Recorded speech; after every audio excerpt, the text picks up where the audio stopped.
যেন মামলা শেষ করা যায় সেজন্য সিপিসির কিছু সংশোধনী আনা হয়েছে যাতে করে যারা বিচার প্রার্থী তাদের সময় কম লাগে, তাদের টাকা কম লাগে। অনেক সময় আমরা যারা উকিল আছি তারা নানান অজুহাতে বিভিন্ন সময় নিয়ে মামলার প্রক্রিয়া বিলম্বিত করি, সেটা যেন না হয় সেরকম কতগুলো সিদ্ধান্ত এসেছে। কয়েকটা উদাহরণ আমি আপনাদেরকে দিচ্ছি। যেমন আগে যেটা হতো যে একটা মামলার রায় হয়ে যাওয়ার পরেও আবার জারি মোকদ্দমা করতে হতো ওই মামলার রায় বাস্তবায়নের জন্য। এখন বলা হচ্ছে যে যখন রায় দেওয়া হবে ওই রায়ের মধ্যেই এক্সিকিউশনের বিষয়টা ইনক্লুড করে দেয়া হবে। আবার ওই যে বিভিন্ন সময় নেওয়ার কথা বলা হতো যে উকিলরা দাঁড়িয়ে দাঁড়িয়ে সময় নেবে, এখানে বলে দেয়া হয়েছে যে সর্বোচ্চ কয়বার সময় নেওয়া যাবে। আবার লিস্টে ফুল হিয়ারিংয়ের জন্য কয়টা মামলা সর্বোচ্চ নেওয়া যাবে, আর পার্শিয়াল হিয়ারিং হয়ে আছে পার্ট হার্ড ম্যাটার এরকম কয়টা লিস্টে সর্বোচ্চ ইনক্লুড করা যাবে। বিচার প্রক্রিয়াটা আমাদের অনেকাংশেই এখনও সেকেলে রয়ে গেছে। বিচার কার্যক্রমকে আধুনিকায়ন করতে এটা বলা হচ্ছে যে আমরা সমন জারিটা এখন থেকে টেলিফোনের মাধ্যমে, SMS এর মাধ্যমেও বা অন্য মডার্ন যে ডিভাইসগুলো আছে, মডার্ন যে মেথডগুলো আছে তার মাধ্যমেও করতে পারবো। আর ফাঁসিয়ে দেওয়ার জন্য ভুয়া মামলা করা হয়, আগে সেটা শাস্তি ছিল 20,000, এখন সেটাকে বাড়িয়ে 50,000-এ করা হয়েছে। সিপিসির এই হচ্ছে বড় বড় যে সংশোধনীগুলোর কথা বলা হয়েছে সেটা। আরেকটা কথা একটু আপনাদেরকে বলতে হবে, এটা আমি খুব খুশি মনে আপনাদেরকে জানাতে চাই যে আমাদের অভিন্ন নদীর পানি ভাগাভাগি নিয়ে, পানি ব্যবস্থাপনা নিয়ে আমরা সব সময় বলি যে আমরা আন্তর্জাতিক আইনগুলো কেন স্বাক্ষর করছি না। এই অভিন্ন জলরাশির পানি ব্যবস্থাপনা নিয়ে আন্তর্জাতিক ক্ষেত্রে দুটো আইন আছে জাতিসংঘের, একটা হচ্ছে 1997 কনভেনশন, আরেকটা হচ্ছে 1992 কনভেনশন। 1997 কনভেনশনটা 1914 সালে কার্যকর হয়, অর্থাৎ উজানের দেশগুলোর অনীহার কারণে মাত্র 36টা দেশের স্বাক্ষর লাগতো, সেই স্বাক্ষর পেতেই লেগে যায় 17 বছরেরও বেশি। আরেকটা যেটা আইন আছে যেটা খুবই কার্যকর সেটা হচ্ছে ইউরোপিয়ান ইউনিয়নকে মূলত টার্গেট করে এই আইনটা। যদিও এটা ইউরোপিয়ান ইউনিয়নকে টার্গেট করে এই আইনটা 1992 সালে, এটা কিন্তু 2016 সালে সকল দেশের জন্যই উন্মুক্ত করে দেয়া হয়েছে এবং এ পর্যন্ত প্রায় 11টি দেশ ইউরোপিয়ান ইউনিয়নের বাইরে এটাকে স্বাক্ষর করেছে। তার মধ্যে বেশিরভাগ দেশই হচ্ছে আফ্রিকান। এইটা আজকে আমরা সিদ্ধান্ত নিয়েছি যে এই কনভেনশনটা আমরা অনুস্বাক্ষর করব। এর আগে যত প্রক্রিয়া ছিল সংশ্লিষ্ট জনদের সাথে আলাপ আলোচনা করা, আন্তঃমন্ত্রণালয়ে আলাপ আলোচনা করা, তারপরে ওই কনভেনশনের সেক্রেটারিয়েট থেকে লোক আসা, সবই আমাদের হয়ে গেছে। ফলে বাংলাদেশ এখন সিদ্ধান্ত নিয়েছে convention on the protection and use of transboundary watercourses and international lakes 1992, এটাতে বাংলাদেশ অনুস্বাক্ষর করবে এবং বাংলাদেশকে দিয়েই আসলে এশিয়ার দেশগুলোর স্বাক্ষর প্রক্রিয়াটা শুরু হচ্ছে। আজকে এখানে ব্যাংকিং সেক্টরের বেশ কয়টা অধ্যাদেশ আমরা কতগুলো নীতিগতভাবে কতগুলো চূড়ান্ত অনুমোদন দিয়েছি।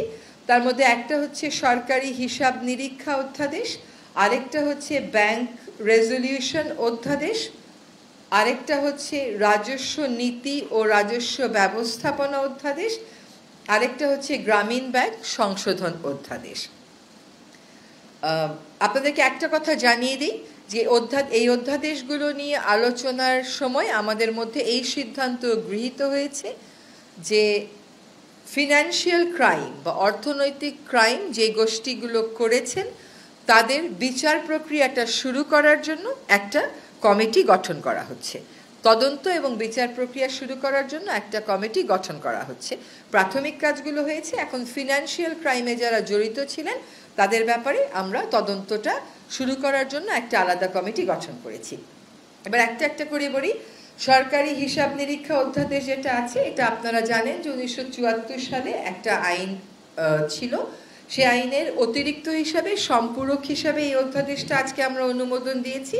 এটার উদ্দেশ্যটা হচ্ছে যে আন্তর্জাতিক অডিটিংয়ের ক্ষেত্রে আন্তর্জাতিক কিছু স্ট্যান্ডার্ড আছে, সেই স্ট্যান্ডার্ড এবং প্র্যাকটিসগুলো যেন বাংলাদেশের কন্ট্রোলার এবং অডিটর জেনারেলরাও মেনে চলেন সেটা নিশ্চিত করা, যাতে করে সরকারি অর্থের সঠিক ব্যয় আমরা নিশ্চিত করতে পারি, সেক্ষেত্রে স্বচ্ছতা আমরা নিশ্চিত করতে পারি।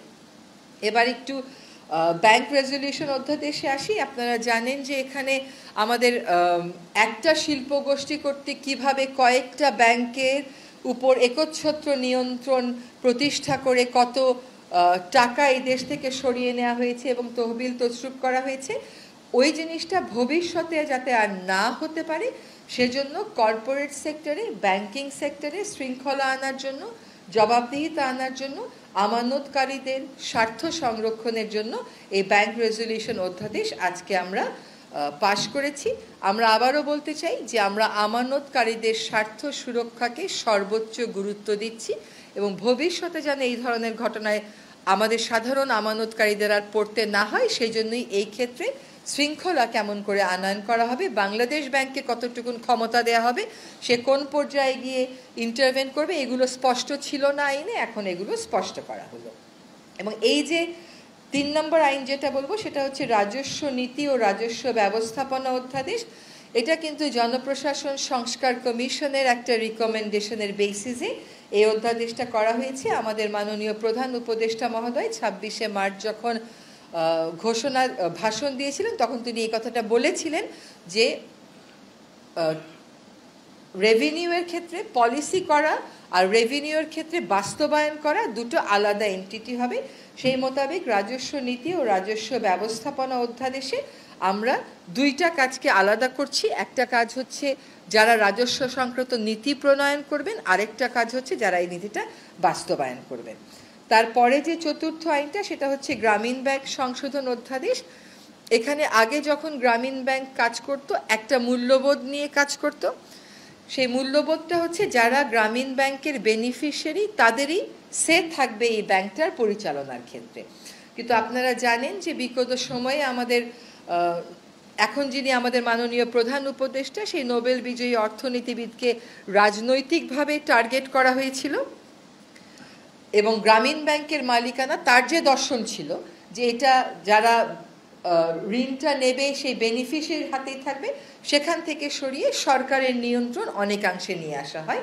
আজকে যে অধ্যাদেশটা সংশোধন করা হলো তার মাধ্যমে আগে গ্রামীণ ব্যাংক শুধুমাত্র ভূমিহীনদের জন্য কাজ করত, এখন বিত্তহীনদের একটা সংজ্ঞা সংযোজন করা হয়েছে। ইউনিয়ন পরিষদের পরিসর থেকে বের হয়ে সিটি কর্পোরেশন, পৌরসভাকে অন্তর্ভুক্ত করা হয়েছে এবং বোর্ডের ক্ষেত্রে বলা হয়েছে যে যারা এটার বেনিফিশিয়ারি তাদের মধ্য থেকে ৯ জন নির্বাচিত হয়ে আসবেন, এই ৯ জনের মধ্য থেকে আবার ৩ জন মনোনীত হবেন এবং তাদের মধ্য থেকেই একজন চেয়ারম্যান নিযুক্ত হবেন। এখানে আরেকটা বিষয় এসছে তা হচ্ছে পরিশোধিত মূলধন আগে ছিল সরকার 25% আর যারা বেনিফিশিয়ারি তারা 75%, এখন হয়ে গেছে 10% এবং 90%। মূলত এই ছিল আমাদের আজকে যে সিদ্ধান্তগুলো হয়েছে সেগুলো। আরেকটা কথা একটু বলার দরকার, সেটা হচ্ছে যে গ্রামীণ ব্যাংকের অধ্যাদেশে গ্রামীণ ব্যাংকের জনস্বার্থ সংস্থা ফিনান্সিয়াল রিপোর্টিং অ্যাক্ট যেটা আছে 2015 সেটা অনুযায়ী জনস্বার্থ সংস্থা হিসেবে বিবেচনা করার একটা বিধান আনা হয়েছে। এবার আপনাদের প্রশ্ন থাকলে প্রশ্ন করবেন। বলেন।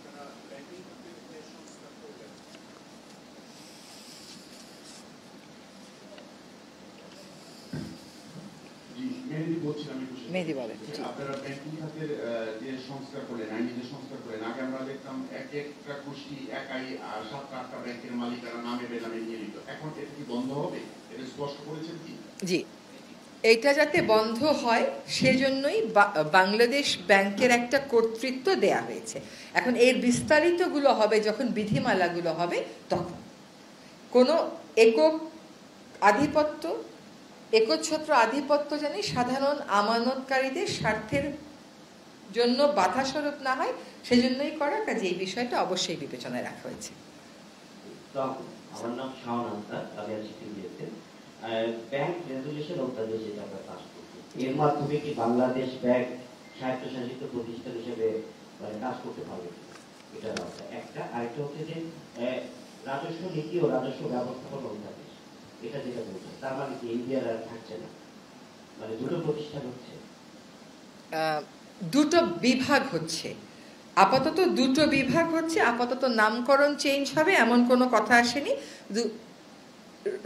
কর আদায়ের যে বিষয়টা, ওটা কর সংক্রান্ত নীতি প্রণয়ন করবে একটা বিভাগ, আর রাজস্ব প্রশাসন যেটা সেটা করবে আরেকটা বিভাগ। আরেকটা হচ্ছে বাংলাদেশে ব্যাংকের স্বায়ত্তশাসন থাকবে কিনা, আমার ধারণা থাকবে। ব্যাংক রেজুলেশন অধ্যাদেশে মূলত বাংলাদেশ ব্যাংক যাতে কর্পোরেট ডিসিপ্লিন এবং অ্যাকাউন্টেবিলিটি এনশিওর করতে পারে, আর যাতে যখন প্রয়োজন হয় সাধারণ আমানতকারীদের স্বার্থ সংরক্ষণে সময় থাকতেই হস্তক্ষেপ করতে পারে, সেই ক্ষমতাগুলো তাদেরকে দেয়া হয়েছে। এবং ব্যাংকের কাঠামোগত সংস্কার, কর্পোরেট সুশাসন, এই সবগুলো কথাই এবং বিধানগুলো এখানে সংযোজিত হয়েছে। না প্লিজ আরো কেউ প্রশ্ন করুন। জি,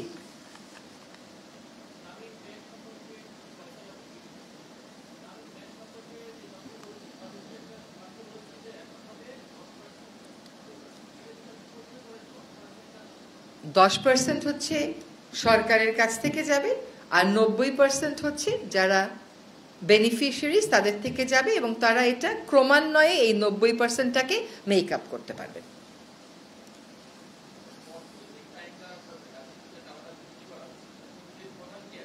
কমিটি করা হবে, আজকে সিদ্ধান্ত হয়েছে কমিটি করা হবে। Any other question?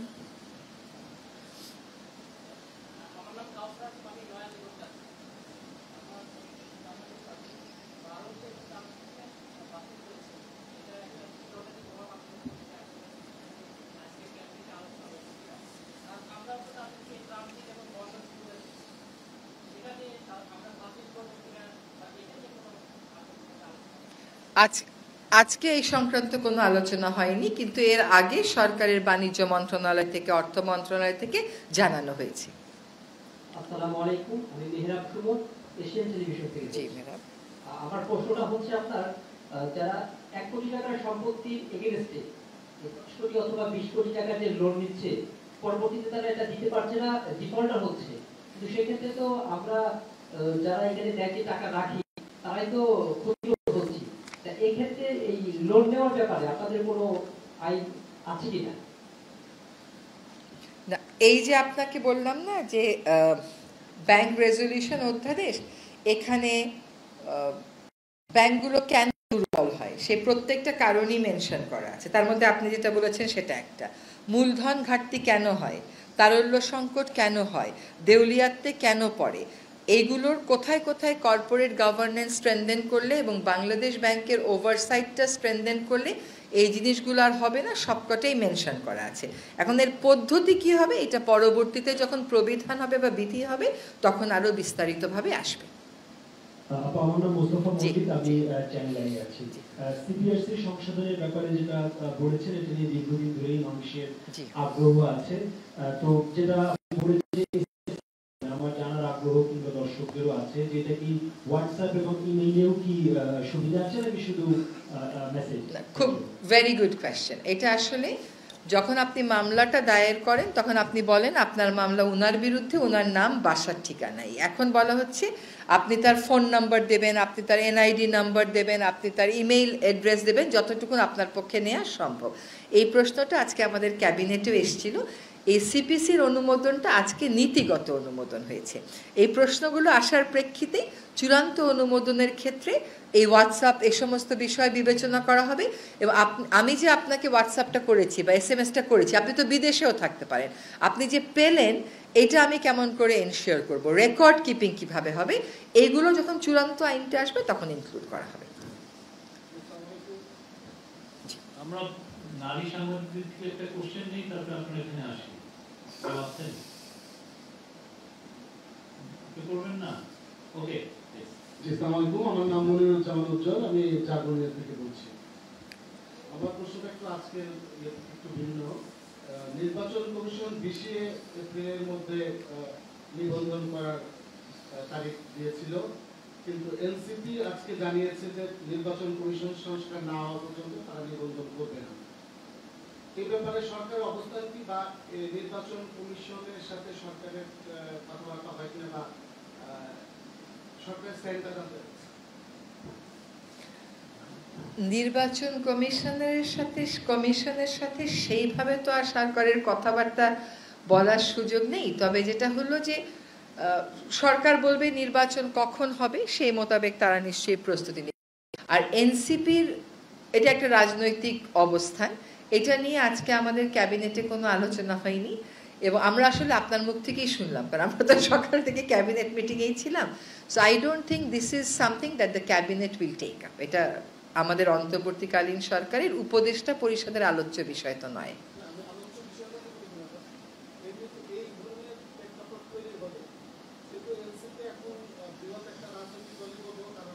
জি,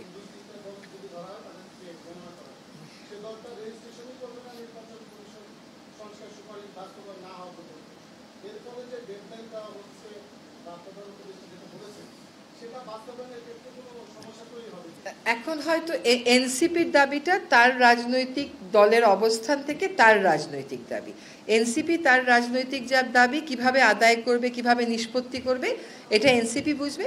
এটার সাথে সরকারের নির্বাচন সংক্রান্ত যে ঘোষণা, সেটার ব্যত্যয় ঘটার আমি কোনো কারণ দেখছি না। Last question. আমি গোলাম কিবরিয়া, বাংলাদেশ টেলিভিশন থেকে বলছি। যেহেতু নতুন শপথ নেবে, মাননীয় প্রধান উপদেষ্টা বিমানবন্দরে নেমেই বলেছিলেন জনগণ যতদিন চায় ততদিনই অন্তর্বর্তী সরকার থাকবে। সম্প্রতি সময়ে প্রধান উপদেষ্টা বলেছেন যে সম্ভবত তারিখ দিয়েছেন 26শে জুনে নির্বাচন হবে। সেক্ষেত্রে জনগণ এই সরকারকে কতদিন চাচ্ছে বা জনগণের যে একটা জরিপ, সেটা কি নেওয়ার কোনো উদ্যোগ সরকারের পক্ষ থেকে আছে? জনগণ শব্দটা তো অবশ্যই অনেক ব্যাপক একটা শব্দ। আসলে আপনি যদি এখন 8 তারিখের প্রেক্ষিত আর আজকের প্রেক্ষিত বিবেচনা করেন, দুইটা প্রেক্ষিত কিন্তু বেশ ভিন্ন।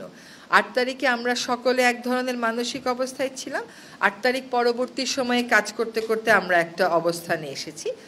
এখন সরকার প্রধান থেকে এটা স্পষ্ট করে দেয়া হয়েছে যে ডিসেম্বর থেকে জুনের মধ্যেই নির্বাচন হবে। ফলে এখন এইটুকুনি আমাদের কর্ম প্রাধিকারের মধ্যে আছে। আমার একটা বিষয় একটু জানার ছিল, এটাই লাস্ট কোশ্চেন প্লিজ। আমরা দেখেছি বিগত সময়ে প্যারালালি সরকারের অর্থ মন্ত্রণালয়ের একটা প্রতিষ্ঠান ছিল, আর্থিক প্রতিষ্ঠান, তারাও ব্যাংকগুলোর উপর খবর জানতো এবং সরকারি ব্যাংকগুলো তারাই আসলে নিয়ন্ত্রণ করতো।